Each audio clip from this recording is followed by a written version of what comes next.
জাতীয় সংসদের নারী আসন ১০০-তে উন্নীত করে মোট ৪০০ আসন করার সুপারিশ করেছিল নির্বাচন ব্যবস্থা সংস্কার কমিশন। বিষয়টি নিয়ে ঐকমত্য কমিশনের আলোচনায় প্রায় সব দলই একমত।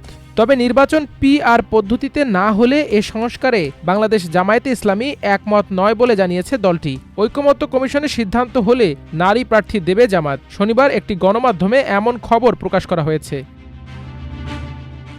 ওই প্রতিবেদনে বলা হয়েছে, প্রাথমিকভাবে জাতীয় নির্বাচনে প্রায় সব আসনেই নিজেদের সম্ভাব্য প্রার্থী ঘোষণা করেছে জামায়াত। এছাড়া স্থানীয় সরকার নির্বাচনের জন্য কোথাও কোথাও প্রার্থী মনোনয়ন দিয়েছে দলটি। তবে কোথাও সম্ভাব্য নারী প্রার্থী ঘোষণা করেনি দলটি।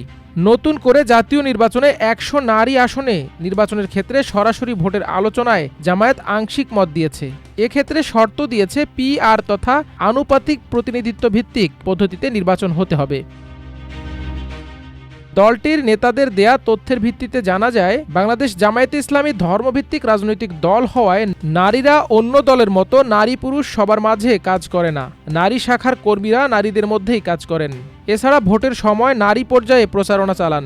বিশেষ করে নারী অধিকার ও নারীদের মধ্যে ইসলামের দাওয়াতি কার্যক্রম এবং নারী সংশ্লিষ্ট বিষয়ে তারা কাজ করেন। জানা যায়, আগে জামায়াতের একাধিক নারী সদস্য ছিলেন, তবে তারা সংরক্ষিত আসনে সংসদে যান। তাদের একজন ডাক্তার শফিকুর রহমানের সহধর্মিণী আমেনা বেগম। তিনি ২০০১ থেকে ৬ সাল পর্যন্ত সংসদ সদস্য ছিলেন। অন্যজন ইসলামী সঙ্গীত জগতের শিল্পী সাইফুল্লাহ মনসুরের মা হাফেজা আসমা খাতুন। দীর্ঘদিন জামায়াতের নারী বিভাগের সেক্রেটারি পদে দায়িত্ব পালন করেন তিনি। এছাড়া সুলতানা রাজিয়া অষ্টম জাতীয় সংসদের নারী আসন ৩৩ থেকে জামায়াতের মনোনীত সংসদ সদস্য ছিলেন। স্থানীয় নির্বাচনের ক্ষেত্রে সংরক্ষিত নারী পদগুলোতেও জামাত আগে অংশ নিয়েছিল বলে জানিয়েছে দলটি।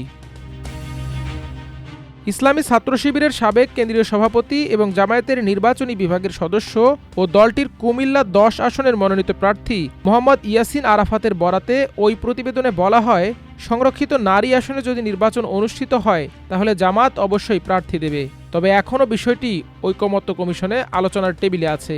এ বিষয়ে সিদ্ধান্ত হলে সে অনুযায়ী ব্যবস্থা নেওয়া হবে।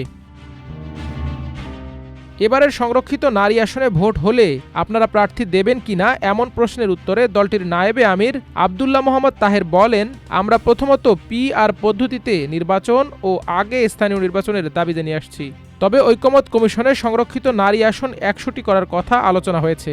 সেক্ষেত্রে আমরা শর্ত সাপেক্ষে বলেছি ১০০টি আসন করা যাবে, তবে এক্ষেত্রে পিআর পদ্ধতিতে হতে হবে। তা না হলে এ বিষয়ে জামাত একমত নয়। মাল্টিমিডিয়া ডেস্ক, আমার দেশ।